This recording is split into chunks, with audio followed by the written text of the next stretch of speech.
Good afternoon, good morning, good evening, whatever time of the day it is you're watching this program. Welcome to another episode of Philadelphia Eagles Talk with Geoff and Matt. I haven't done an intro since way back in my just audio podcast years. Anyway, on cue. Right on cue. Because I was going to say, Matt is maybe able to join us today, but who we are bringing on is what we teased in our last episode. And that is our good friend representing the Commanders, Mr. Johnny. Johnny, hey, I was just doing my quick intro. Perfect timing to jump on in. How things going down there in Commanderland? Mostly good, but we've got a big snafu that we're still dealing with, which I'm sure that everyone in the world knows right now, and that's the McLaurin situation. Yeah, so give us an update on that. What's the deal? What's the latest? It's getting bad. Like really wrecking season, possibly bad vibes that I'm getting right now. I'm very concerned. It seems as though McLaurin and his agent are in a unrealistic level of where he should be as a turning 30 wide receiver going on his third contract.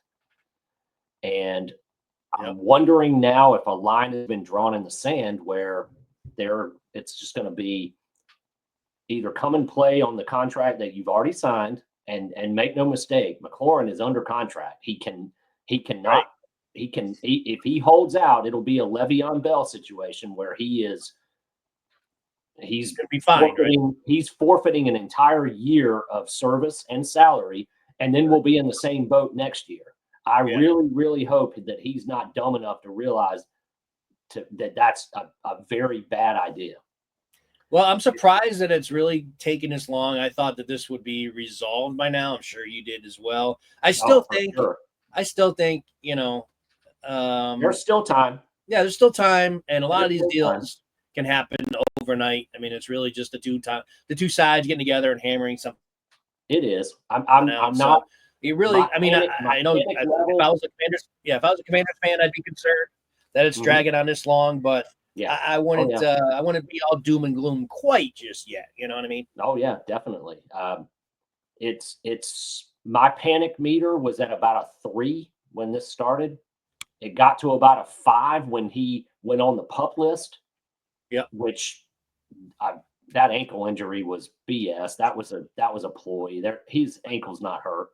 If his ankle was hurt, we would have known about it at the end of the year last year when he was torching Detroit in the playoffs. And it's a negotiation tactic. It is. It totally is. It's a way to get him to be able to legally appear at training camp, but not have to actually get out on the field, which it happens all the time. I'm not that part got me from a 3 to a 5. Right. But Terry now saying that he has lost faith in the organization, and comments that I've heard that this is starting to get real. Like this needs to be. So where's your panic meter now? It's about a 7. And if we get to next Thursday, Friday, 4, 5, 6 days from now, it's going to go to about a 9 because really at this point, McLaurin and his agent seem to have painted him into a corner. Their only out now is for him to get his butt into training camp and start working with the first team players because he's under contract. He is scheduled to make $16 million this year. Yeah. And so he signed that contract. He'll lose a game. He signed that contract. That contract was signed 2.5 years ago in the offseason.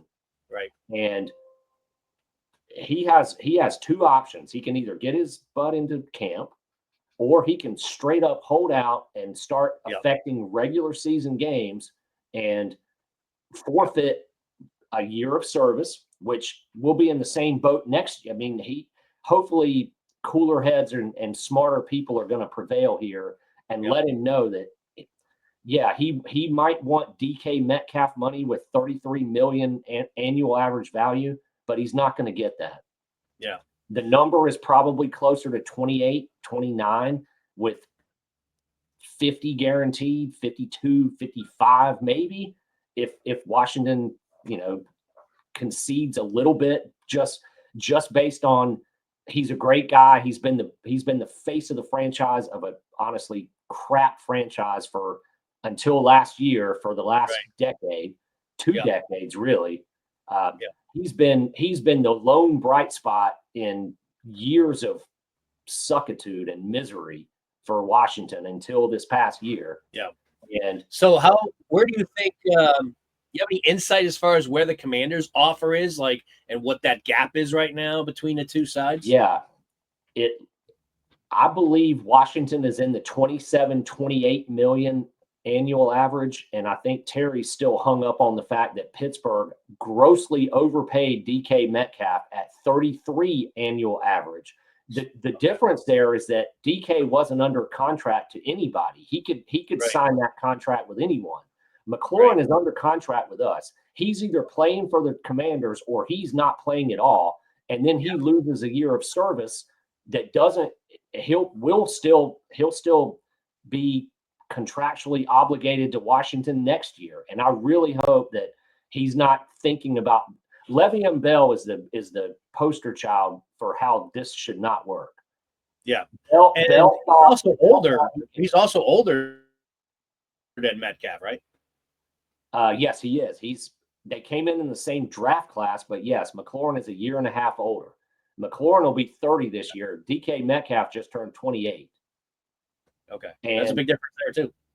That is a big difference. Yeah, it absolutely is. Metcalf played 3 years in college and came out as a junior. Yep. McLaurin was a fifth-year senior when he came out. And one of the things that McLaurin is publicly saying is that, well, but I don't have as much mileage on my tires as a typical 30-year-old receiver, because I didn't play that much in college my first 3 years because they had other studs at Ohio State. I mean, they run through 5-star recruit studs every single year. Yeah. McLaurin had to wait his turn. He was playing at the same time as Paris Campbell, and actually on that same Ohio State team, Campbell was the 1 and McLaurin was the 2. Now, in the pros, McLaurin has clearly been a better receiver than Paris Campbell, but Campbell was drafted earlier and his first deal was bigger than McLaurin's. His initial numbers going out of the gate were better than Terry's. And that's what Terry's been arguing, is that, well, but I'm not a typical 30-year-old because I didn't play as much in college as some of these other guys who, they started for 4 years and played 500 snaps a year in college and got beat up and, hammered and all this. Honestly, none of that matters to me. Yeah. He needs to get into camp now and start, So what is his current contract, like the one that he most recently signed previous to this? It was 3 years and I don't have it in front of me. I want to say he signed a 3-year extension 2 summers ago to get something in the neighborhood of 40 guaranteed, and I think the average annual was 25, but he got all his upfront money now, and this year he's playing for about 16 million. I mean, that's it's not like he's been treated unfairly by Washington. That's a pretty good contract. Last one he's not going to the food bank to because he's starving and needs money for groceries. I mean, come on. You think that the main trigger here is the Metcalf contract is driving this behavior? Yes. Yeah. And on the opposite spectrum, Cortland Sutton, just signed another extension, and he's a similar age and production to Terry. Actually, I would say he's not even as good as Terry. He's pretty good, but he's had some injuries as well. Right. He has not had the career that McLaurin has. No. McLaurin's had, but he's a good receiver. No question. He is. And he signed. Is it McLaurin or McLaren? It's McLaurin. Is it McLaurin? McLaren is the car. Yeah, that's the race car. Yeah, gotcha. McLaurin is that's what. Yeah, Sutton signed 4-year, $92 million, which is $23 million per. Okay. And that's all monopoly money because the guaranteed is the only part that matters. Right. That's how the team can get out of it after 2 Yep. years. They need to. Exactly. If they need to clear cap space. Yep. Terry might like to see something on paper that looks like he's getting $32 million a year for 4 years, which is $128 million. Even if he signed that, and even if Washington gave him that, he's going to see 2, maybe 3 years of that. Yeah. He's turning 30 in October, November. Like this year, he will turn 30.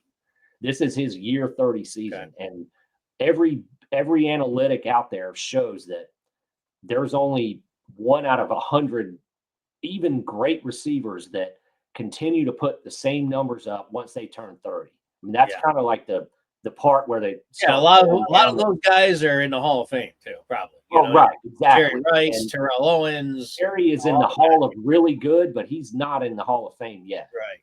He needs 3 more seasons like he had last year, where he was second in the league in the NFL in touchdowns behind Jamar Chase.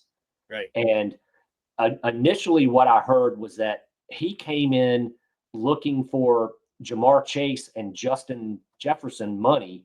See, now that's ridiculous. He's not that good. I love him to death. He's been the brightest spot in my fandom in the last decade. Yeah. Besides last year with Daniels, but he's not. Yeah, but it's okay to say he's not that good because he's just not. But, he's not. He's not that good. Plus he's not that young either. He's not as young as those guys. He's not as good as AJ Brown for people that. No, he's not as young and he's not as good. No, so he's not. I got to give the Commanders front office some props here for sticking to their guns because they are. The Commanders you guys have the money. It's not like you guys are strapped either. You have plenty of space to pay them, but they're holding. They're digging in too. So I give them credit for that. They definitely are. Think about it from their angle. Much like the Eagles, and this is how the Eagles have run, they're kind of mirroring the Eagles in this way, and that is the Eagles, first of all, they rarely give out big contracts or contracts at all for anybody over 30 years old. Right. They've always run that way. Secondly, is if you're Washington, you're looking at JD5. You're going to have to pay him in a few years. You want to be locked into these huge contracts, for an aging McLaurin. So, I get props for sticking their guns, in their guns as well. And also, this is something that people may know, may not know. This is the new regime, Dan Quinn and Adam Peters as a GM. This is their first big contract. And they do not want to get the reputation of, they'll just cave. Well, every agent for every other player on the team is looking at this situation right now and saying, are they just going to cave and give us $32 million a year, even when he's only worth 27, 28? And the Frankie Louvu's agent and especially Daniel's agent. I mean, that's going to be when he comes up for his renewal after 2 seasons from now, he's going to end up being the highest paid player in the history of the league for at least 1 year, and then some other stud. Well, let's see if he can keep his contract, his career going the way it's going. Might be too early to say that now, but I know. That being said, coming off the last year, things happen. If he stays to this trajectory, I totally agree with you. Right. He's going. I mean, we've got Frankie Louvu. If we decide to keep him, which I damn hope we do, because I love the guy. Mr. Jump off sides on the tush push. Yes. He's a good player though. I agree. I like him. I like him myself. Yeah. I mean he's, in my opinion, Louvu is either the second or third most important player on the team, and it's either Terry and him are either 2 or 3. Obviously, we know who 1 is. Yeah, he's a good player, and he plays with intensity and some passion and fire and energy. And I like guys like that. And they signed him for 2 years because he came off of Carolina, where he was good, but Carolina stinks. Yeah, right, exactly. I mean, how they give up on a guy like that? He was the best turd in a turd punch bowl. Like, that's the way I would describe the Panthers at this point. Yeah. And he came to us on a 2-year modest deal, like it was almost like a prove it deal. Yeah. And last year he proved it. He was second team All Pro. I mean, Washington doesn't have a whole lot of history recently with All Pro, not Pro Bowl. Pro Bowl's easier. All Pro is you got 11 offense, 11 defense, and then the second team is 11 offense and 11 defense. Yeah. And Louisville That's not a popularity contest. Yeah, correct. Exactly. Not a popularity contest. Yeah. The Pro Bowl is a popularity contest. All Pro is the people that watch football and write about it and for a living all year, every year. They pick they pick the teams. Yep. And last year was also Terry's first year being an All Pro, not just a Pro Bowler. Right. Pro Bowler, you get down to the 4th or 5th or 6th wide receiver in each conference. All Pro, you got 2 on the first team, which were Chase and Jefferson, and 2 on the second team, which was AJ and Terry. Yeah. That was the All Pro team for last year. And that's what McLaurin's agent's looking at and pointing to, saying, "Hey, he's saying last year, top 4 players in the league." He was ranked by everybody that follows this as the 4th best receiver in the league last year. Yeah. And I don't think he is. I mean, he had a great year. Yeah, but that's what his agent's doing to kind of put his client, and do his work in his best interest, so you can kind of understand that. That's a pretty significant gap, which is why I asked you how close or how far apart they are. I believe they about are at 5 or 6 million. Huh? Yeah, I was going to say 5 million apart from. Washington thinks they're making a very legit, great offer, and Terry's thinking this is insulting to me because of the thing about contracts is that in employer contracts is that you're really not supposed to get paid for what you did in the past. You're supposed to get paid for what you're going to do in the future. And Terry's a pro's pro. He's never he rarely misses games. He's not injury prone at all. I mean, he is a stud. He's a warrior. Yep. He was the only bright spot for 3 years of garbage football. I mean, truly. Yeah. But he's turning 30, and the market. Here's a comment that I heard on. I listened to some Washington podcasts, of course, and they had someone on there that had anonymously interviewed 20 either GMs or assistant GMs around the league and asked them right now, today, would you rather have Metcalf or Terry? And like 16 or 17 of them said Metcalf because he's younger, he's larger, he's taller, he's more physical.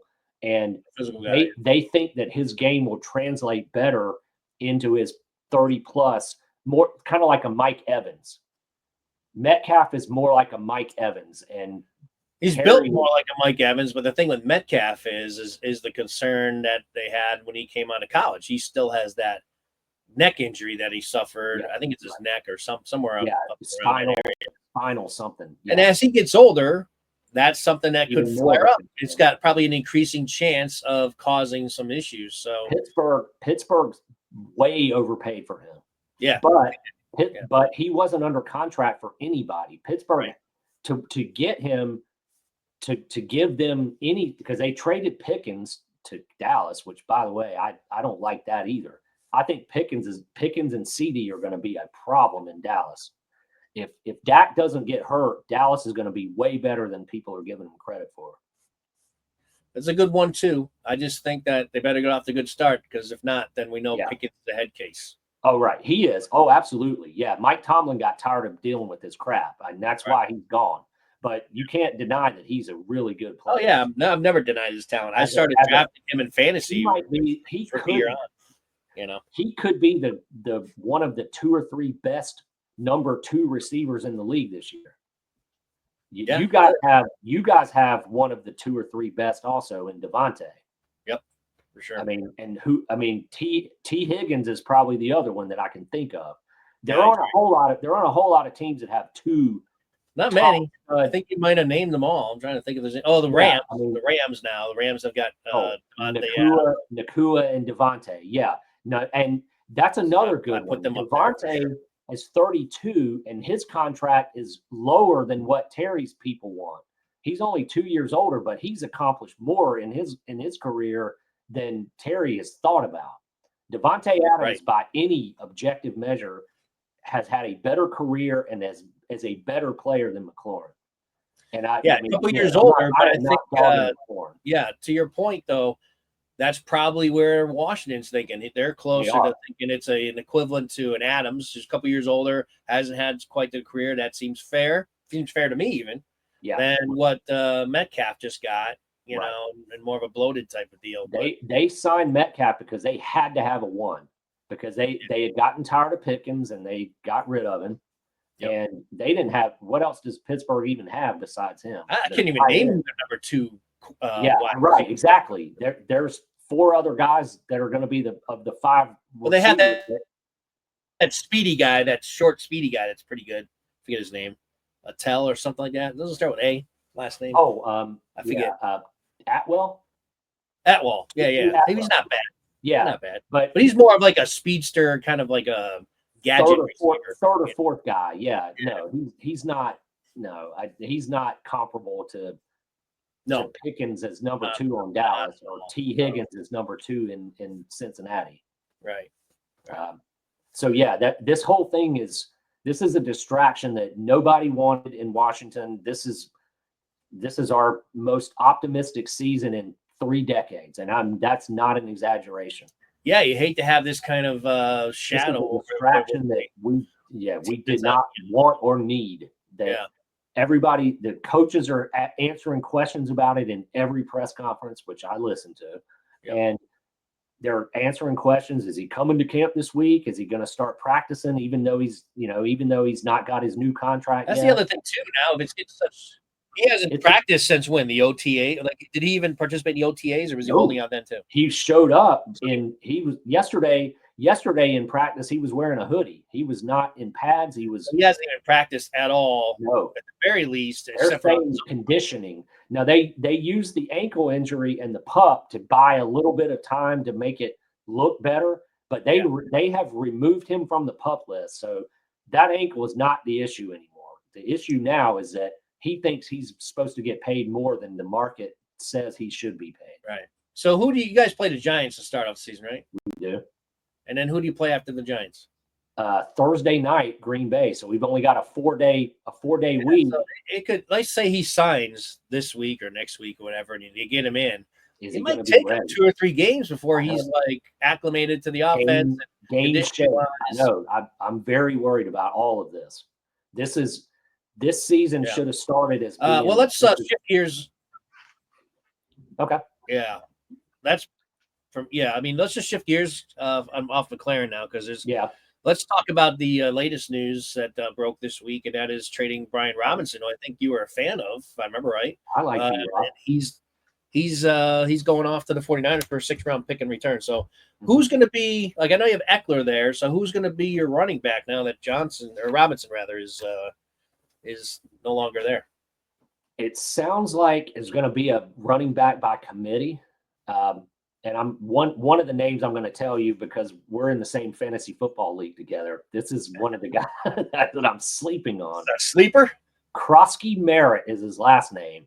Okay. His first name is Jacory, but his middle name is William, and he goes by Bill. So everybody around here is calling him Bill Krosky Merritt. And he's a rookie draft pick, 7th rounder, and apparently 7th rounder. Okay.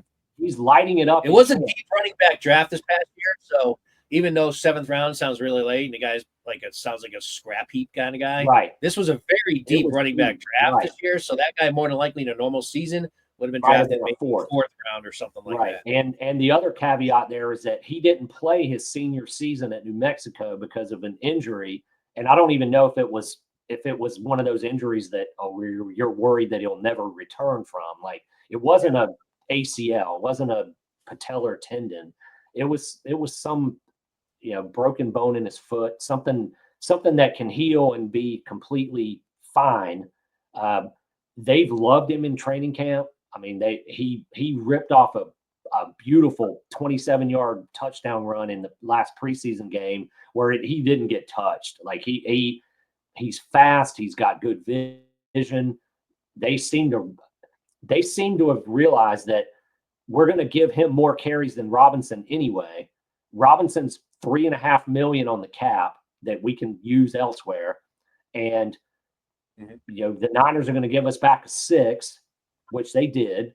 A 6 it's not a great pick, but it's not a throwaway either. I mean, you can find got something for him. Yeah, you can find because if they didn't trade him, they were going to cut him.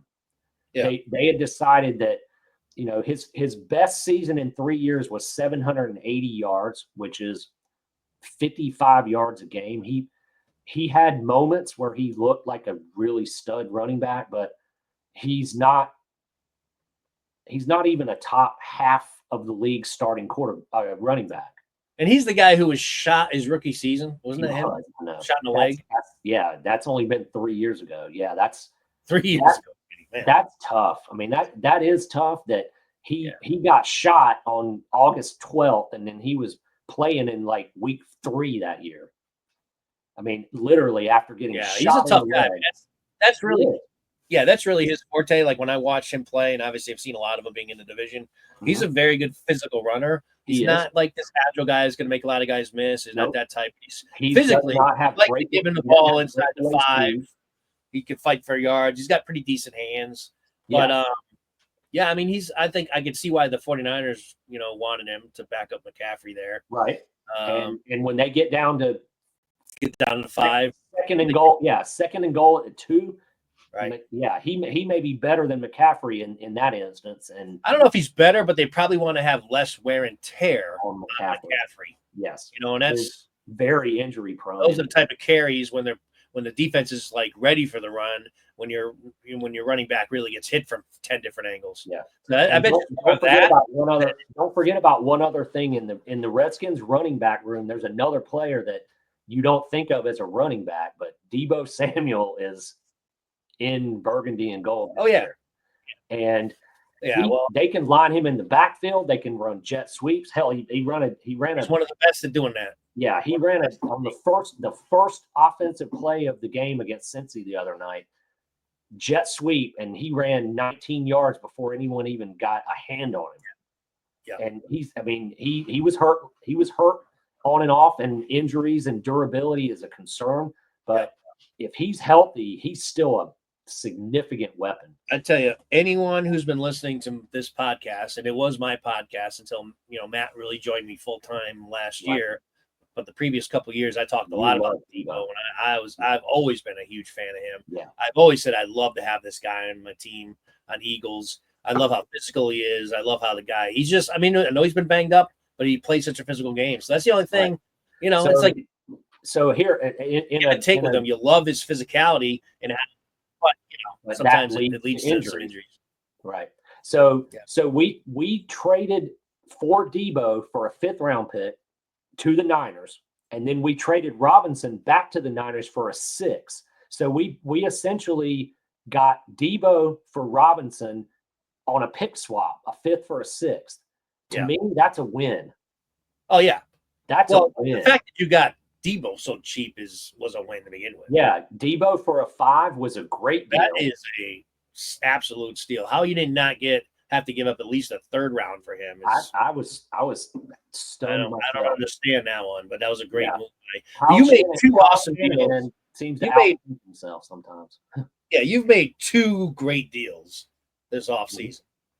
One, the Deebo deal. The second is the offensive tackle you got from the Texans. Tunsil. Yeah, I know. I don't know what the heck. What is Houston doing? I don't know if you want, Johnny, my last episode, I had a Texans fan on, Matt and I did. So we talked a little bit about that. And I gave it to him. I'm like, what the hell are you guys doing trading that guy? Not only for what you got back for him, but you traded him in our division to one of our rivals. What the hell? I gave him a hard time. So you may want to check that out. No, I mean, that deal is looking better and better. Tunsil, our Skins offensive line. That trade. I understand offensive line is going to be way better. yeah, I understand that trade from your viewpoint. I don't know what the hell the Texans are thinking. I know. Yeah, their line already wasn't that great, but he was the best part of it by far. The only thing he had to say about that was that that he led the NFL in penalties, offensive, holding penalties. Yeah, I know. Yeah. So and you know, we'll see obviously how that plays out. that could definitely get under a coach's skin, but to trade him for that is it's ridiculous. He's still one of the best tackles in the league. He's a top tier tackle anyway. I don't know about the best. He's very good. He's very, very 10, 12 at least. So let me let's dig into your training camp so far this year. Just in general, and then I'm going to ask you more specific questions, but just in general, how has camp gone? Again, outside of let's just push McLaurin side.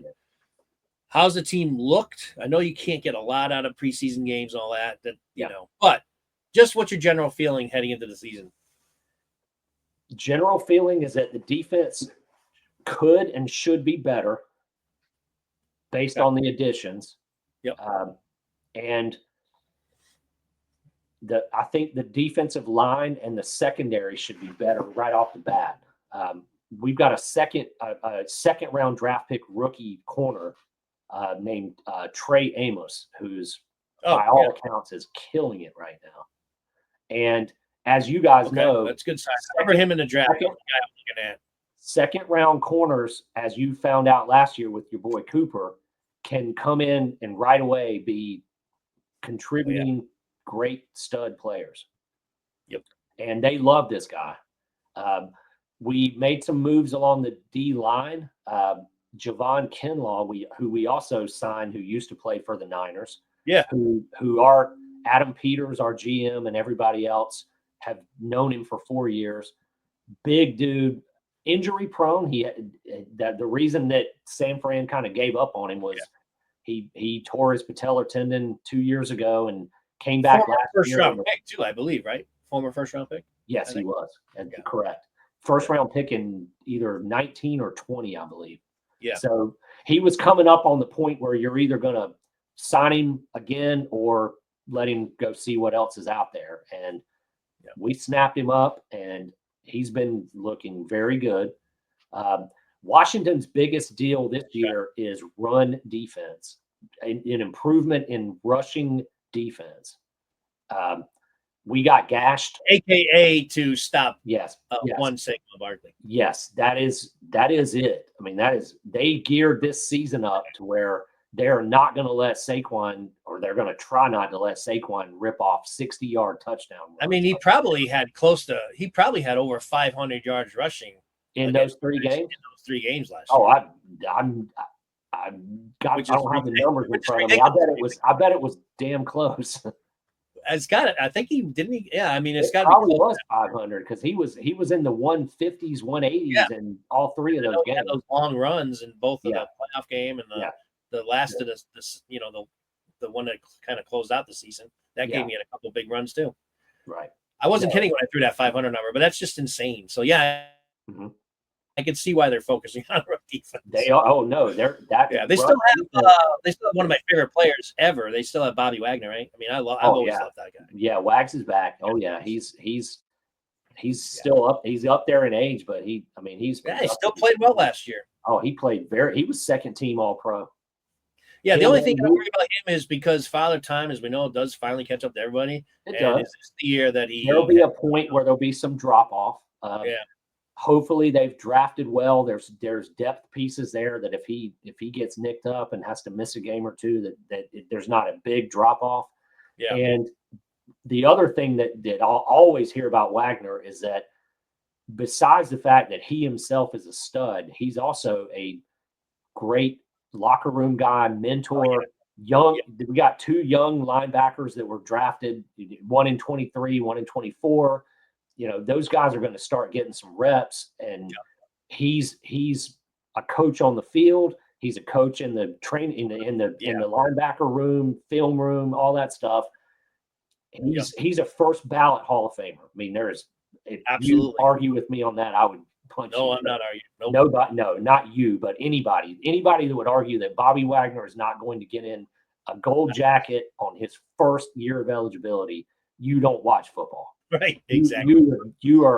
You don't even have the ability to comment on football if you And don't. I bet you there's a lot of fans out there who may not be aware of how good he is because he played out in Seattle, especially like in the Northeast or West Coast. Yeah, all those games are late. But those NFL Bobby fans Wagner is the truth. pay attention to everyone in the league. You know what? Yeah, if you've ever watched football and paid attention, Bobby Wagner is still, and he has been that way for a long time. And I think his brain is just as good as his very smart player. Yeah, smart, like you mentioned, leadership on the field, all those intangibles. And he's mentoring and coaching up the next level, the next group of good linebackers that Washington's drafted. You can see him as one of the coaches, much like who's the Texans coach there that was a good linebacker, D'Amico Ryans, right? You can see him if he wants to, like if he has those aspirations.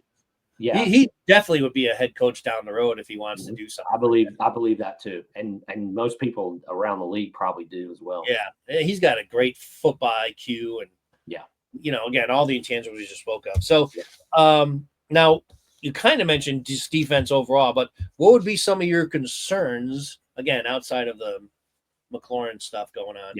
Just from a general sense, or you can get specific to any players.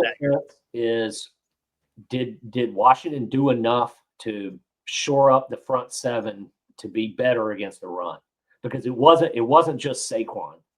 They got gashed by Chase Brown in Cincinnati in week 3. They got gashed by Jamar Gibbs. Hey man, I love Chase Brown. I know. I love Chase Brown.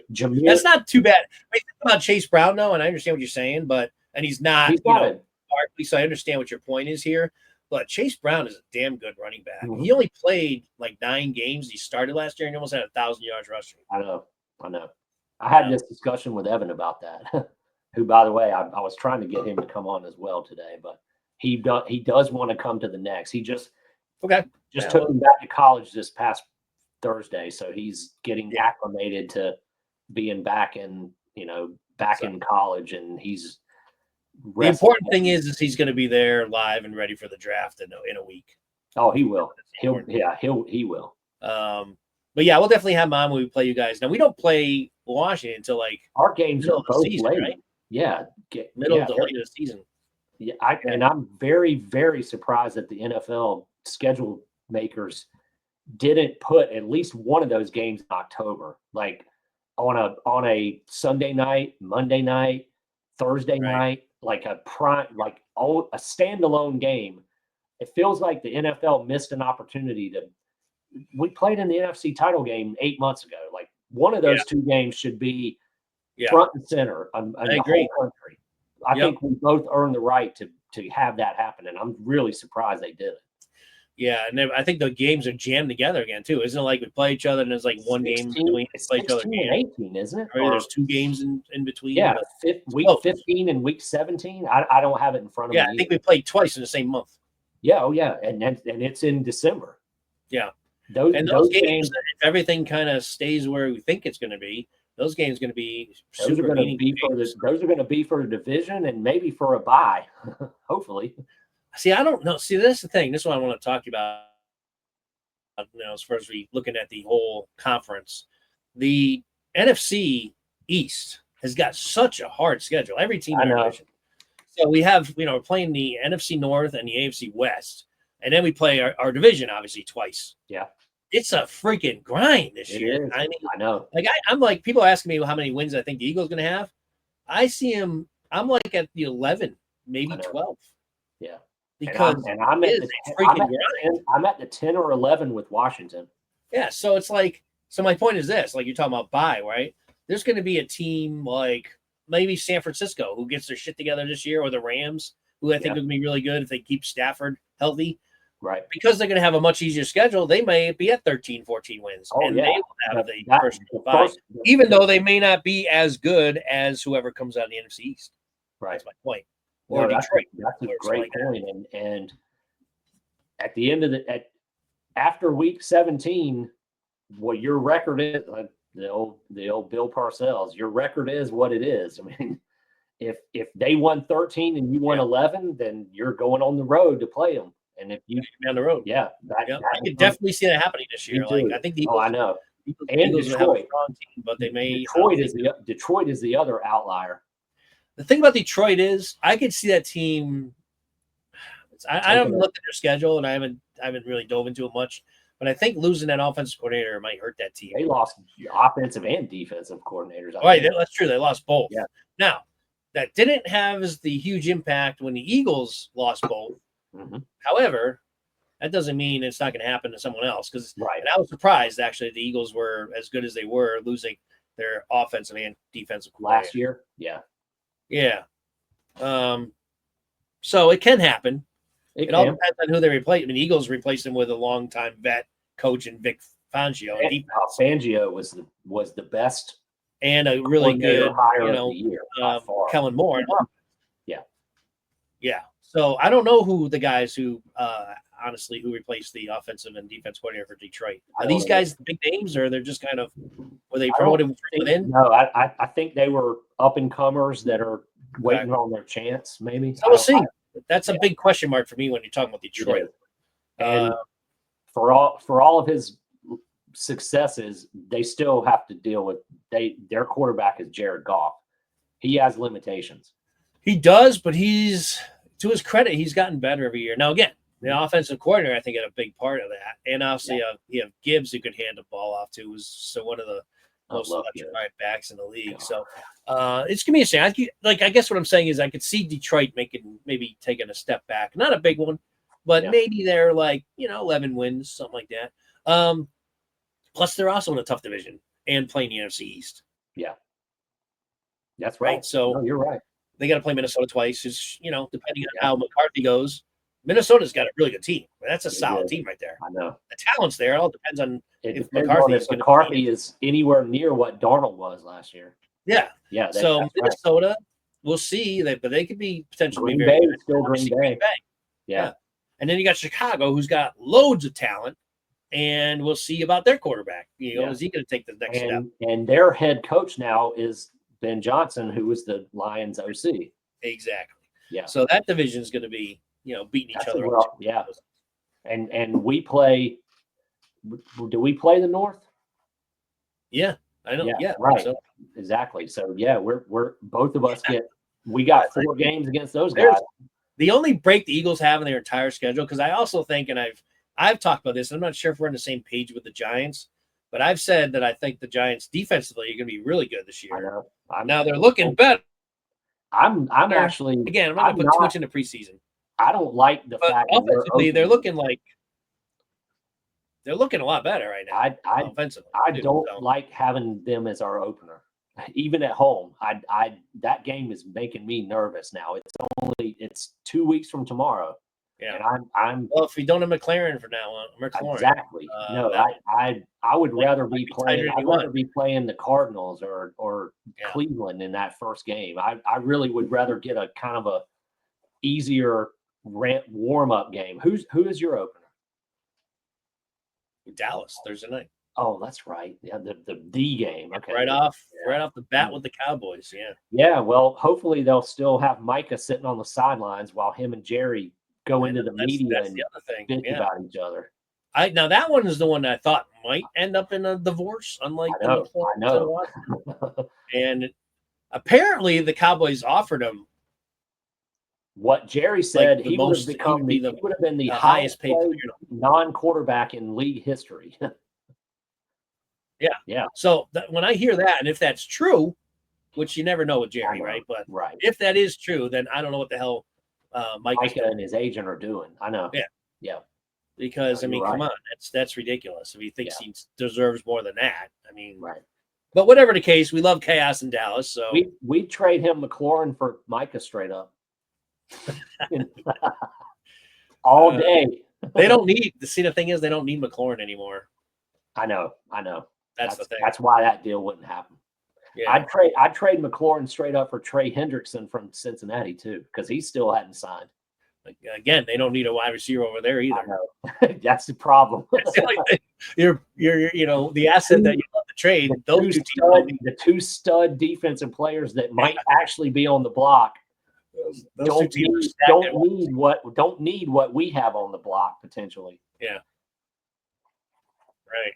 But now, what do you think about Washington signing Von Miller? It kind of flew a little bit under the radar, and he's 33, 34. Yeah. He had a good year in Buffalo last year. He did, and I've always under liked the radar. I don't know. I think it's risky, but it's probably low risk because you didn't sign him for a lot, right? I mean, you got a pretty good.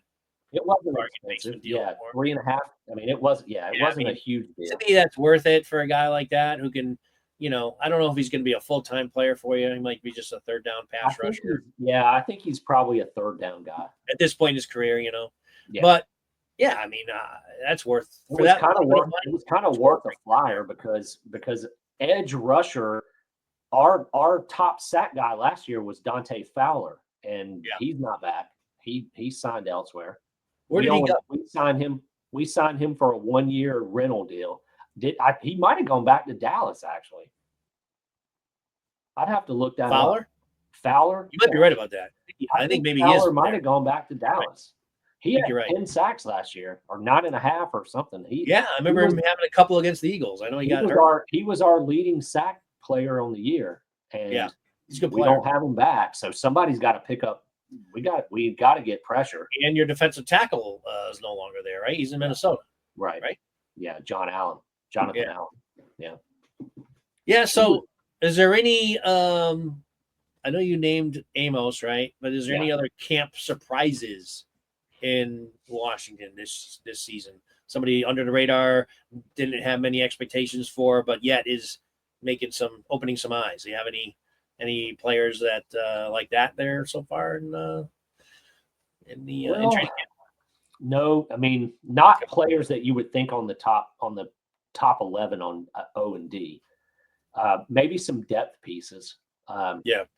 They seem to like the linebackers that they've drafted over this year and last year. One's last name is McGee and the other's last name is Madrano. I'm blanking on the guys. Those are the guys that are going to be tutored every day by Bobby Wagner and Lulu. And if they're quality players, it's hard to get better tutelage coming into the league than a couple guys like that. Yeah, not a bad guy to learn under. Exactly. Taking under the wing of Bobby Wagner. First ballot gold jacket on our team again, and in the film room every day, at practice every day, learning, mentoring, that kind of stuff. Yeah, I mean that's where he is. One player that we haven't actually talked about, and you're fond and familiar with, is our boy Ertz. And our tight end room. That's right. He's still there, isn't he? He is definitely still there. And they re-signed him. They re-upped him, for a vet minimum deal, but he wants to be there. Ertz is Jaden's security blanket, period. There is no doubt about it. Ertz is going to have another 60 or 70 catches this year unless he gets hurt. And I hope he does. I mean, we're huge fans. I mean, know. Philly loves Ertz, and of course, you should. If he does he's like right now borderline Hall of Fame. Like he has 2 more good years, then you can make a case for him being a Hall of Famer. I know. Sure. Yeah, and we have 2 other tight ends. The one is now going to be a second-year player. He was a second-round draft pick last year named Ben Sinnott, and I keep pulling all his rare rookie cards. Yeah, right. Exactly. Daniels.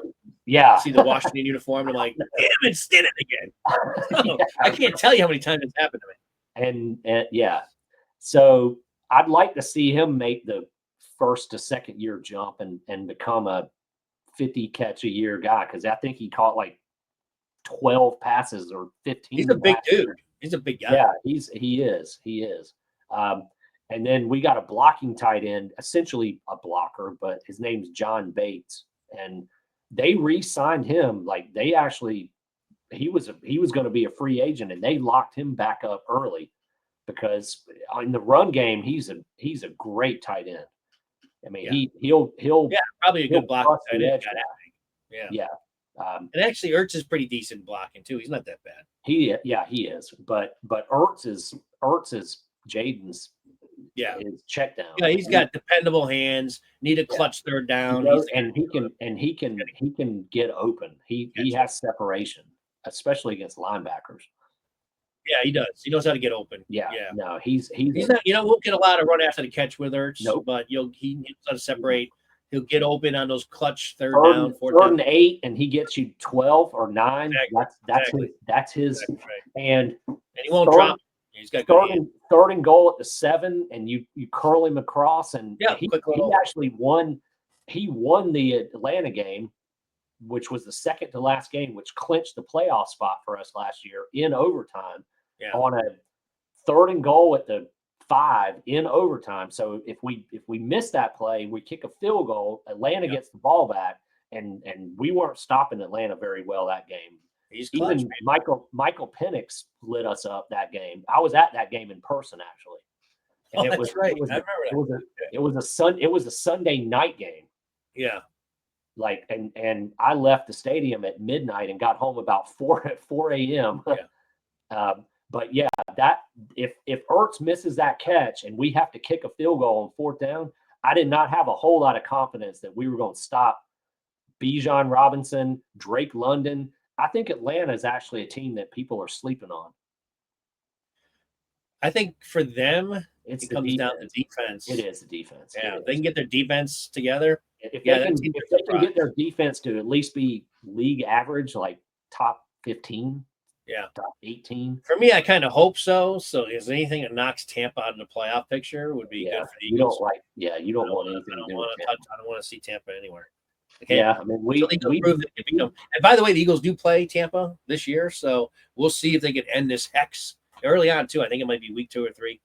So they got, and of course it's down there again, and probably be 100 degrees. Yeah, and 90% humidity. They just have the kryptonite, man. It's like I know. Any team that played the Eagles last year in the playoffs or this year, they should just go down and what the hell. We knocked them out. Thank you. With a doink kick off the upright and to win the game. I remember. I'm like, yes, we don't have to play Tampa. The doink that heard around the world. Yeah. Let me ask you. So I'm looking at the roster here. So Jeremy McNichols is still there as well. He is running back, and Chris Rodriguez. Actually, I think Chris Rodriguez may surprise people. He may be the guy that may get initially like the carries that Robinson used to get. His first carry in the preseason game against the Bengals the other night, he busted off 40. But he's always been more of a power back than a speed back. But it seems like now he's going into his 3rd year. He looks a little thinner, a little faster. I mean, he might surprise people too. But the guy Krosky Merritt is the guy that people need to watch out for.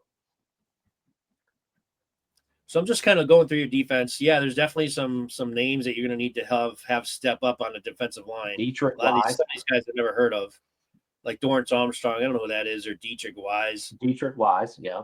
So those guys, I think, needs a step up for you. And then your safety position to me looks a little weak. Like, Will Harris and Quan Martin. Don't sleep on Quan Martin, actually. As projected starters. Quan Martin took a pick 6 to the house against Detroit in the playoffs last year. Okay. That was right before halftime, and that actually was the play of the game to me. Yeah. Okay. That got us a 2-score lead at halftime, and Detroit just couldn't overcome it. All right, so you're a believer in Quan Martin. You've seen enough. Quan Martin, yes. I don't know who Will Harris is, and I wouldn't. They have him and Percy Butler as your. Butler's been there for like 4 years. He's a jag. He's just a guy. He's a space holder. Yeah, safety. So where does Luke McCaffrey fit in? That is an awesome question.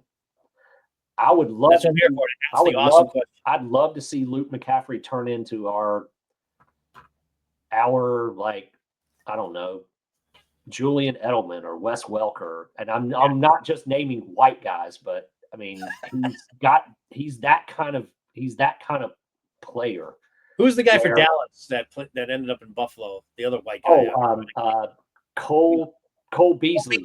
Cole Beasley. So one of those guys, yeah. He might be a Cole Beasley. Actually, that's probably even a better comp. Yeah. I haven't seen it yet. I mean, obviously he's got the bloodlines. Yeah. Dad was Ed and brother is Christian. I mean, you'd think this guy can play some football. Unless you get one of the Matthews like the Eagles drafted, the only bad Matthews player in the entire family. Casey Matthews. The Eagles drafted like 20 years ago. Yeah.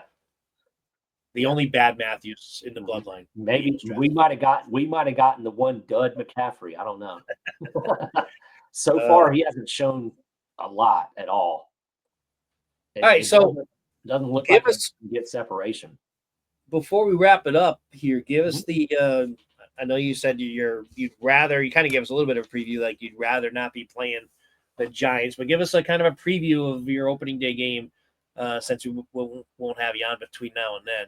Yeah. So, what are your thoughts heading into that game? How do you see that game sort of panning out? So, the thing about the Giants is there's a lot of unknowns offensively. I know. We know they got a good defense, but Russ or Jackson Dart. We don't know how good their offense is going to be this year. It looks better, but that doesn't say much because they were so horrible last year. Jackson Dart looks like they might have stumbled onto something with him. And then Russell Wilson traditionally has torched Washington. Even last year in the Pittsburgh game that they beat us in Washington 28-27, Russ led the game-winning drive with about 2 minutes left and threw an absolute dime to it wasn't Pickens. It was who got that? Oh, no. It was someone that they Mike Williams that they got from the Chargers. Chargers guy. And that was his one highlight of the year. Mike Williams didn't do jack all year for Pittsburgh. He got hurt again too, but he scored. He got the game-winning touchdown against us with 2 minutes left, and then we came back with the ball, and on a fourth down BS spot, they spotted Ertz about 3 inches short on every replay. Buck and Aikman were like, "That's a first down," and then they called it short, and the game was over. Russ can still sling it. I mean, he's in the obviously in the decline of his career, but at time to time he can still be dangerous. And if he starts, I still think we win the game. If I'm going to predict, but I don't think it's going to be easy. The spread is 6.5. I don't think anybody playing the Giants this year, and I said this before, I saw how good their offense looks in the preseason. Again, I'm not going to put too much weight into it. I keep saying that, but at the same time, if you're a Giants fan, you got to be optimistic because they've been so crappy on offense forever. Yeah, that even though it's been preseason and there's no Tommy DeVito's not playing for them this year. Yeah, exactly. That dude is gone. They've got Russ Wilson, Jameis Winston, and rookie Jackson Dart. I mean, none of those guys suck. None of those guys. Winston's always been a guy who could put up huge numbers. He just throws the stupid picks. Yes, right. And that's why he's not going to be starting. But if Russ, he can throw the ball. If Russ gets knocked out, if we sack Russ in the second quarter and he gets knocked out and they have to bring in Jameis, that's not that big of a drop down. No. In fact, offensively, it's probably he might even be better. He'll be going for the bigger plays. Now he may get picked off, but he also may hit him. They still have Malik Neighbors. Who's a great player. Malik Neighbors is a straight up stud. I mean, think about the wide receivers in the NFC East. I mean, there's 5 guys that are in the top 15. I know. Easy. So most are in the top 10. And that's why Washington's most important player of the season, and the cop-out is quarterback, of course. Marshawn Lattimore is the most important player on Washington's roster this year. I'm going to go on record right now and say that. Yep. If he has a Marshawn Lattimore type season, he's got to be looking at his schedule this year going, oh, fuck. I know, exactly, because AJ ate his lunch. He made AJ made him his biatch last year. In that second game, he made Marshawn Lattimore look like a fool. I mean, he couldn't do anything to stop him. Well, but AJ, he was AJ also hurt. to his defense, AJ can do that to a lot of cornerbacks. That's true. No, I mean, I'm not dogging Lattimore specifically for that, but You're when right. we traded for him, he already had a hamstring injury and fought through it and played a couple games and then sat. He wasn't 100%. By most accounts, the Marshawn Lattimore that we know that used to lock down, Evans and whoever Carolina had and whoever Atlanta had, not AJ Green. Who was Atlanta's stud? Well, they got London. But no, even a couple years ago. He's Oh, out. They had AJ Green. It was the same draft as AJ Green. They were like now you're thinking of playing for the Eagles the last season. Not last season, but in his last season. Jones. Yes. Yeah. Marshawn Lattimore made his name by stopping those guys from dominating games. And when we tried to put him on your AJ, it didn't work. I mean, he got toasted. Yeah. I remember they got into it quite a bit too. Like they exactly didn't like each other either. Right. So AJ would be motivated. I think Lattimore having a good season on the back end of our defense is gonna make our pass rush better. And Amos, our new other corner. Yeah. I love our slot corner, Sandra, who we drafted after we traded the DeJean pick. He's a good player. Yes. Sandra he had a pick in the Detroit game right before halftime. He cut in front of Jamison Williams and that it was at that point it was 24-14. They were about to score and make it 24-21 at halftime. And Sandra still got that pick with like a minute left in the half. And we went up 10 at halftime instead of up 3. And that's why we won the game. Yeah. I saw enough of him last year. That guy could play. Sandra still is a great player. And good. Our secondary should be a whole lot better than it was last year. Our rush defense is the key to the year. If they haven't improved that, we got gashed by everybody we played. Tyrone, what is the guy from the Giants? Tyrone something? Oh, the running back? Yeah.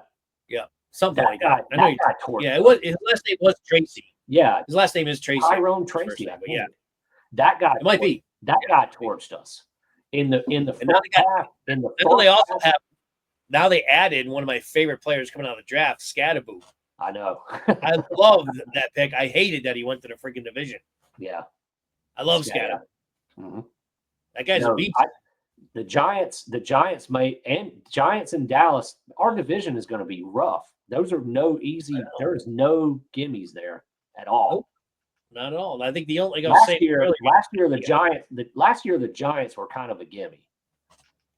Yeah, but even their defense was still pretty decent. Now they added, Carter and Dual Carter. Yeah, I know.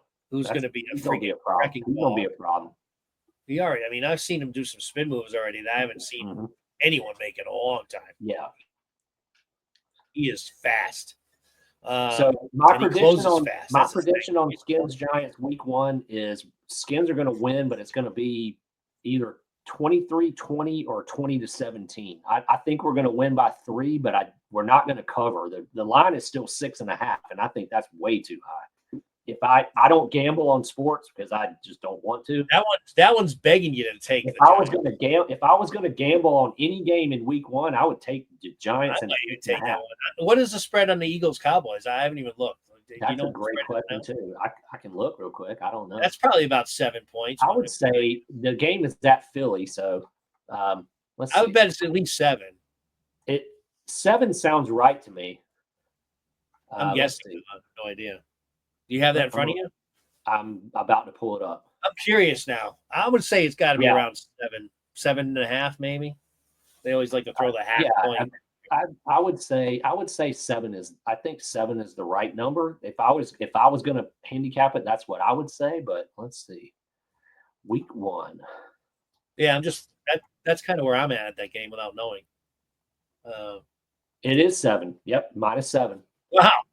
Good call there. Total guess off the cuff. You should All go right, to Vegas. You should be in Vegas, Geoff. I'll throw my application in.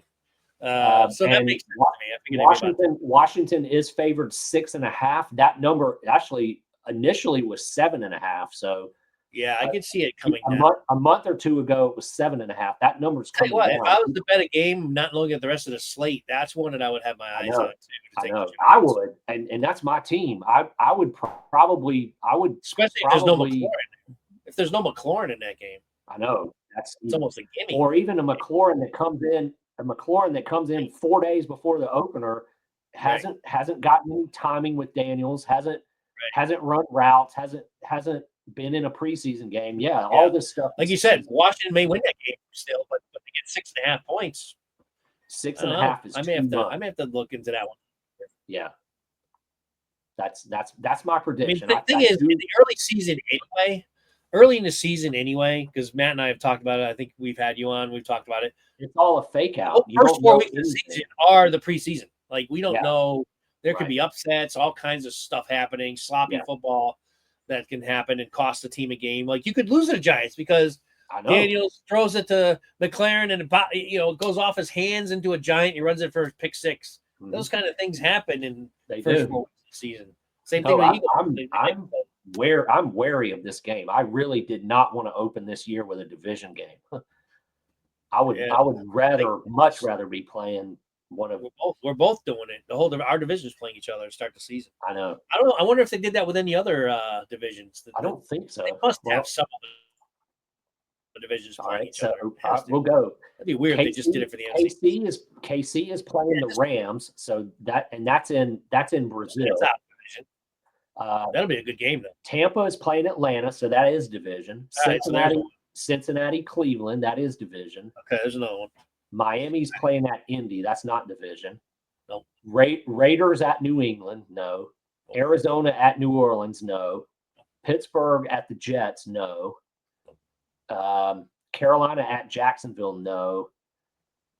Tennessee at Denver. No. San Fran is playing at Seattle in the first week. That's a division game. And Detroit's playing at Lambeau in the first week. That's a division game. There's like 5 or 6. There's a few. Yeah, it's not.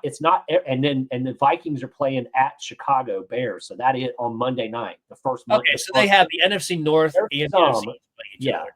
Yeah. Our two divisions. Our division and the division we're playing in the NFC are playing each other the first week. Yeah. Everybody else, it doesn't seem like they are. Yeah. I tell you, that Kansas City Rams game is going to be good. I agree. And the Rams are Is that the Sunday night game? No, actually. Oh, wait. It is. No, it's the Friday night game in Brazil. That's the Brazil game. The one you played in last year. Yeah. Speaking of NFL International, as of right now, I'm scheduled to be going to Madrid to watch the Commanders play Miami in November. That's okay. November game. I was going to ask you. The game is November 16th. Matt and I we got tickets. We're going to the Rams game, week 3. Okay. So that should be a great game. Yeah, of course, at the link. Yeah. Yeah. Oh yeah. Yeah, that's at the link. Yeah, we're not going out to California. Yeah, you're not going to LA. Okay. No, we're doing our old meetup in Jersey. Stay overnight. Go to get up early, tailgate all. Go to the game, right? All day, and make it a whole day. As of yet, I don't have any. Maybe we'll do a live shoot from there. I haven't gotten any other tickets yet for my games, but I have tickets for Madrid already and plane tickets, so I'm going to that one. Yeah, that one's that's pretty wild. You said you wanted to get out there anyway, right? That's been a trip I've wanted. I wanted to go see Spain for pretty much my whole life. So my team playing there, all lined up. It's like, this is happening. I'm doing this. You waited till the stars aligned, and now you have, you got not only you're out there, but you can see your team as well. Yes, how cool is that? Yeah, no, I can't wait. I just hope that at that point, Washington's not 4-7 and struggling. I don't think they will be, but you never know. One of our teams could get off to a slow start and lose a lot of close games. Like, I know. Can lose a lot of close games. Like, Washington, I think the Eagles, they're not going to get blown out by anybody, but they might lose some games. Washington was very, good in one-score games last year, and sometimes that just reverts back to the mean. It's right. It's hard to go 9-2 in one-score games. I mean, okay, yeah, usually exactly. That's kind of my point. Yeah, you I mean, go- you you won a might lot go of those close 6-5. games last year, and that could Right. always turn this year. It could turn for the Eagles this year. It can. I know. You know, they could lose some of these close games. And we Right. talked about the schedule, how tough it is. The A lot of these schedule's games rough. are going to be very close. They're all going to be going down to the fourth quarter. I'll make a prediction right now. The winner of the NFC East will not get the 1 seed. The NFC. I basically said that is too earlier. tough. Yeah, I don't think so either. I'm going to say the winner of the North. North or West? Yeah, I know. It could. I'm kind of thinking it's going to be the Rams, actually. I think the Rams, and depending on the 49ers, if they can get their act together, but I kind of see the Rams will be the best. If Stafford's the key there, and him and his back, I can just see one sack, and they're done with Stafford for the rest of the season. Yeah, I know. Like, apparently he's got some serious back issues that, to me, He does. All it takes is 1 or 2 sacks. It does. And your back acts up, and you're toast. Yeah. So I'd be on eggshells if I was a Rams fan. Yeah. Because he's the difference between that team being a Super Bowl contender. I was going to say he's the difference between 13-4 and 8-9. Yeah, exactly. Right. I mean, seriously. I mean, that team's a win now team. It is. Yeah, definitely. And McVay, their coach, I mean, he's a win now. I mean, they don't give a damn about throwing draft picks all over the place to get players, even in the middle of the season. Right, they will. Yeah. They really will just fling everything against the wall. That's true. If Stafford goes down, they'll go out there and trade the world to get a quarterback who's someone who's willing to let somebody go. Yeah. They would trade the Giants something to get Russ Wilson to have him finish out the season. Or that's something that's very possible. Because by that point, Jackson Dart might be starting for the Giants. Well, let's face it. Now Jackson Dart has kind of shown that he hasn't played in the regular season game yet, but he looks pretty good in the preseason. Yeah. Right. And he guys think they have 3 legit quarterbacks. There's no need to keep all 3 of those guys. Right. He makes either Russ or Jameis a little more expendable. Yeah. By being as good as he has so far. Yeah, and here's the thing. I think it would be Russell because if for some reason, say the Giants do get off to a slow start, they're going to turn over the keys to Jackson Dart maybe by week 6 or 7, right? Right. And then there's no need at that point to keep Wilson any longer. Right. So they'll be shopping him at the trade deadline for sure. You have Jameis. Yeah, who is a backup quarterback. That's what he is. You have somebody that's at least a competent. Yeah, can come in and win games for you. Yeah. Right. Yeah, for sure. Well, all right. So, hey, that's exactly what I want to do. I want to talk about your Washington team. I want to talk about the NFC East. Do you have any questions for the Eagles? Like any questions for me or just thoughts on the Eagles? D-line. Tell me about the additions, changes. I know there's no Sweat now and no Milton. What is the that front 7 was the catalyst to a lot of things. Yep. And a few decent pieces are missing. The biggest piece is back, of course, Jalen Carter. What are you hearing from the players that they brought in to replace the guys they lost? Well, I'll tell you this. I always like Sweat. Yeah, Sweat. And listen, they definitely lost on the edges. Now, 2 guys that they have, both in Nolan Smith and Jax. What the hell's his name now? I don't forget his name. Our other end, Jax is something. Jesus Christ. So anyway, those guys have proven that they can get to the quarterback, but they're not proven over time.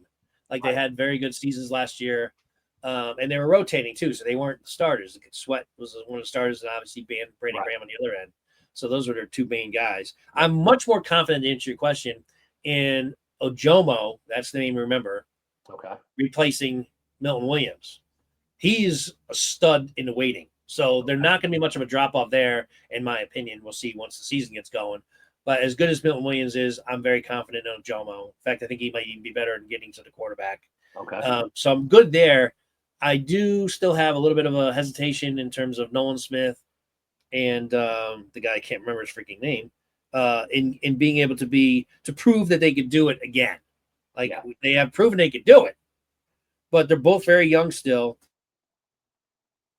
And I think because we've mentioned Jackson's Dart's name so much, it's screwing me up, and I can't remember our defensive end.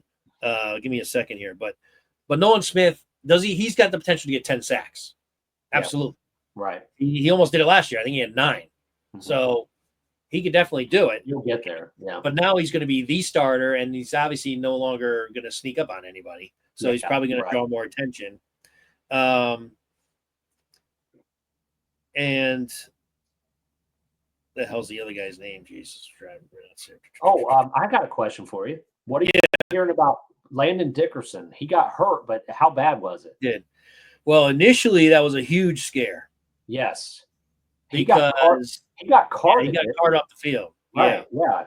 He so we were thinking anything else about it. We were thinking tore his ACL, MCL, or Achilles. Like it was yeah. The way he went down, it looked really bad. And obviously getting carted off the field is never good. No. However, he had a slight meniscus tear in his knee. Right. So he had a scoping done, and it was best case scenario. Yeah. Ultimately, the Eagles news, it was best case scenario. Yeah. Because that would be a huge loss. The guy's been a Pro Bowler every single year he's been in the league. Right. And he was all pro last year. Mm-hmm. So to answer your question, they're saying he's going to be ready for week 1. Okay. But Eagles dodged a huge bullet there. Yeah, no doubt. Other than that, I mean, I can't think of anything else that would make me think that you're not going to be as solid as you were last year. Well, again, Ojomo needs to step in for Milton, which I do think he will. Like I'm really confident there. I liked him last year, and he's been really good in camp this year. So Ojomo, remember that name. What about Nakobe Dean? Jalix Hunt. I was saying Jackson. See how I just messed it up. Jalix Hunt he was a project, 3rd round project last year that a lot of teams were high on, and how he went up and got him before. Like there's a lot of other GMs that were hoping they're going to kind of get him as a sleeper. Yeah. He was a project because he played linebacker in college, and he only played like 2 years of football in his life. So he's a big time, just freak athlete. Yeah. And he transferred to defensive end his last year as a senior.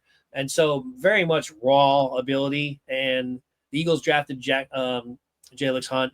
And last year, you saw him in the playoff, right, in the Super Bowl. Yeah. He was right there with Nolan Smith, caving in and crushing the line against Mahomes in that Kansas City. Yeah. So he came on really strong when he started, because Brandon Graham got hurt, remember, week 10 or 11. And Jalix Hunt came in and basically ended up stealing the starter position there, and played really, really well. So again, very small snapshot, right? But a lot of ability. So, and now there's a lot of pressure on those two guys, because the thing is, and I do expect them to both be good, but there's not the depth that the Eagles have had on the line this year. So, huge. As with any team, injuries will play a key role. But if one of those two guys goes down, there's a significant drop off after those two ends. Where last year, if Graham went down, Hunt came in, right? Yeah. So it's not a concern of mine. The depth would be my concern. I'm okay with our starters. I think we'll be fine. The other concerning spot is our number 2 corner, right? So we let Slay go. We decided not to sign him. He ended up going to, ironically, Pittsburgh. Right. So you lose that veteran leadership back there. Perfectly fine with Kenyon Mitchell. Yeah. He is a freaking lockdown stud corner. Yeah. There's been rumors of moving. Actually, the only person that caught a touchdown off him last year was McLaurin, ironically. Oh, wow. He was the first. He didn't give up a touchdown all season until that second to last game of the season. Yeah. McLaurin beat him in the end zone, and McLaurin had to make a great catch to beat him. Yeah, he did. But he did. So that's how good that guy is. I mean, he's amazing how good he is. Right.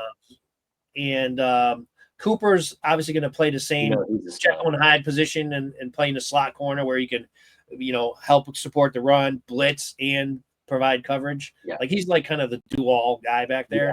Yeah, he can very easily play our second cornerback. I don't think the Eagles, they're reluctant to move him, but they're also looking forward. they wanted someone this preseason to step out and take the job, and no one's done that. So that is a definite area of concern for the Eagles. Is our number 2 corner slot, outside corner, outside corner. Yes, correct. Right. Okay. Yeah, outside corner.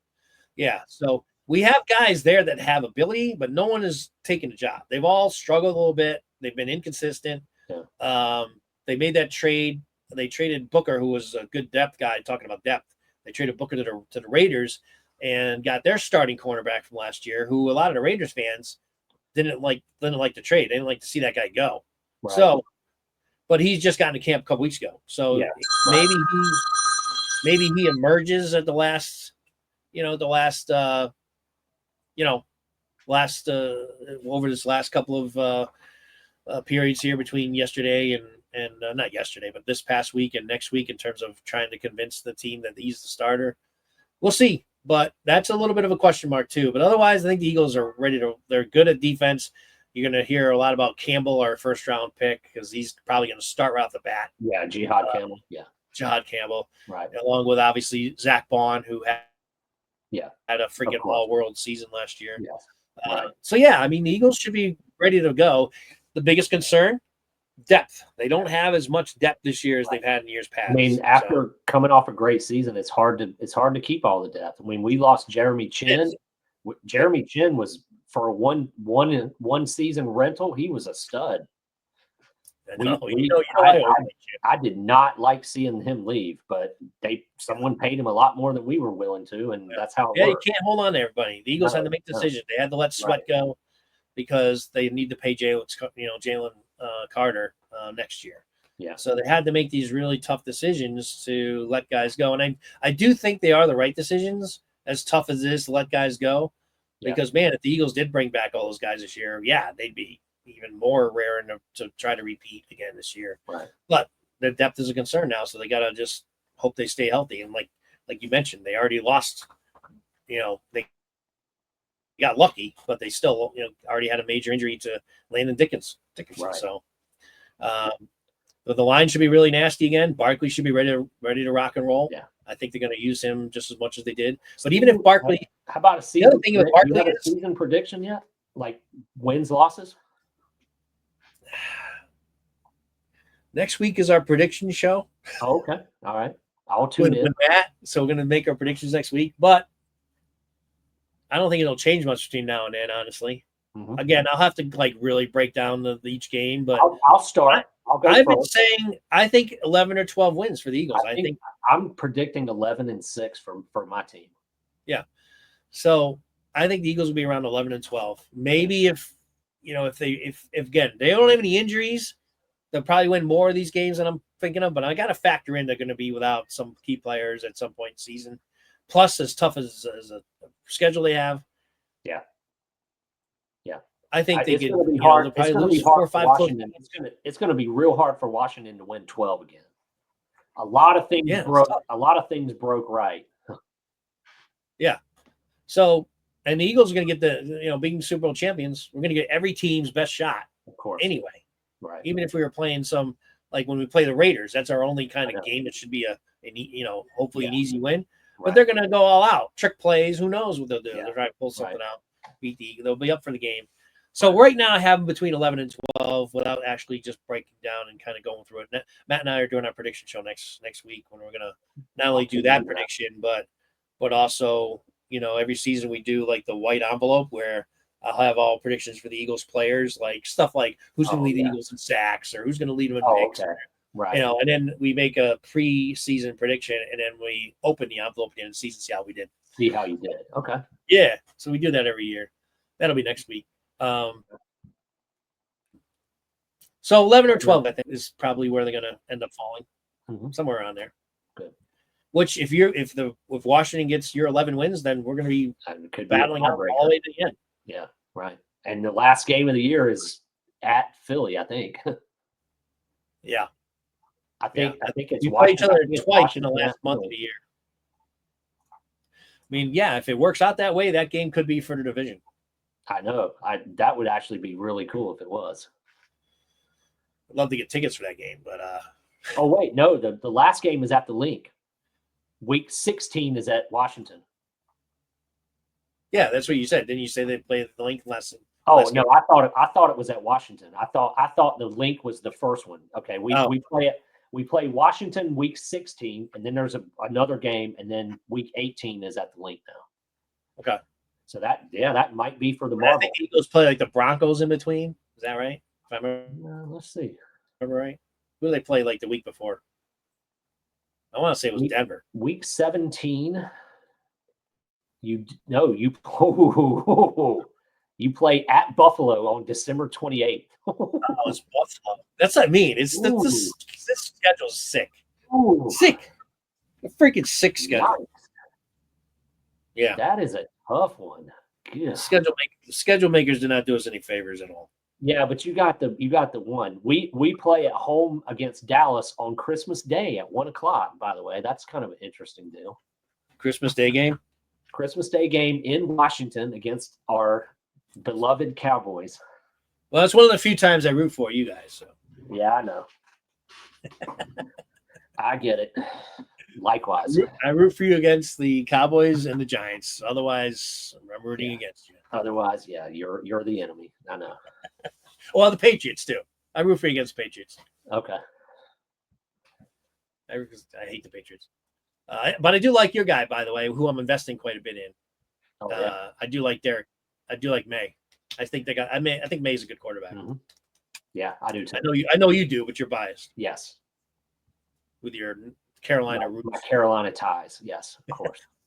By the way, so real quick, I know this is totally unrelated. We're an hour and a half in almost. Mm-hmm. Maybe I could end the show and we'll talk off show. But anyway, I don't know. It's fantasy football, so it's related in a way. Maybe some people find this interesting. So you have second pick. I got the first. Mm-hmm. So you can't really tell me who you're thinking of picking. Right. I don't really. Honestly, right now, I'm not sure exactly where I'm going. I kind of have an idea, but I could change my mind. And also, I haven't even put this. I was going to post it on the website that I might put the first pick up for grabs if any team wanted to trade. Oh.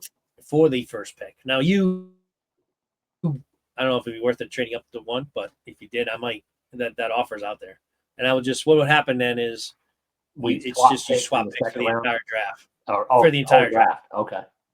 Yeah. So if the person that's drafting 6 wanted to trade you 1 for 6, then you would now be 6 in every round for the rest of the draft. Yeah. So I might do that. Thinking about it, I kind of like being. I don't mind having the first. I wouldn't do that with you. I know. I'm just saying. At number two, there's not enough upside for me. But if I was at number 8, there might be enough upside. Yeah, I agree. I think you would anyway. Yeah. But it'll be interesting to see who comes off the board after my pick. Mm-hmm. And you were due too. When I pulled your name second, I'm like, man. I said to Matt because Matt was there when we pulled. I'm like, man, Johnny. If any team deserves a high pick, I mean, I think you've had. I've usually been 11, 9, like 8 or below for the last 5 years. You've always been down. So I'm like, you were due to have. Obviously, I know. If we didn't have the toilet bowl like we do, which everyone really likes and don't plan on ever getting rid of, you would have had the first pick. If we didn't have that, system in place where we have that separate tournament at the end of the season. But so you're going to get a good player right off the bat, and then we just got to wait, see what comes back to us. His initials are probably going to be JC if you want to hint. Yeah. Well, he's one of the guys I'm considering. No. Yeah, you kind of knew that. I knew that. Yeah. That's not earth-shattering. In fact, I'll tell you this. I'm deciding between 2 guys. One is JC. Mm-hmm. And the other is SB. I know. Okay. I'm probably getting who's left. I get that. Yeah. So it's just a matter of, I just got to come up with a decision. You got to see if it's your head or your heart. What is it? It's next Sunday. We got 8 days. Yeah, it's 8 days from now. Yeah. I mean, I'll be comfortable with either one. Right. But as would I. Yeah. So. Yep. All right. Well, thanks everyone for watching. As always, make sure you like and subscribe. If any Commander fans join us, good luck for the season, except for when you play these guys. Of course. And Johnny, thanks again for always coming on and being a part of the show and giving us the insight of one of our division rivals, and clearly who was our toughest division rival last year, and more than likely will be again this year. So we hope. We do hope. Yeah. Tell Matt hello for me. Yeah, no, I will. Matt wasn't sure if I gave him the link, and if he was able to jump on, he was going to, but he had something else going on today. But we will bring you on, and maybe we won't wait until we play each other. Yeah, that's a long way. So late. Maybe we'll come on and maybe towards the middle part of the season, and kind of we'll both talk about where our teams are at that point, and knowing that we have 2 divisional battles coming up, probably do something like that. That sounds good. I'll be there. All right, sir. We appreciate it very much, and until next time, as always, fly Eagles fly. By the way, are you guys going to become the Redskins again, or is there any truth to that? Or are you guys going to stick with the Commanders? Our commander-in-chief. I know you got Trump on your side trying to push. Our commander-in-chief seems to be a little hot and heavy on that, but they should just do it, man. Jesus. I know. I you know what I want. I know. Anyway, I guess we'll leave on that note. We'll leave on that note. All right, man. Thanks again for watching, everybody, and we'll catch you again next time. Take it easy.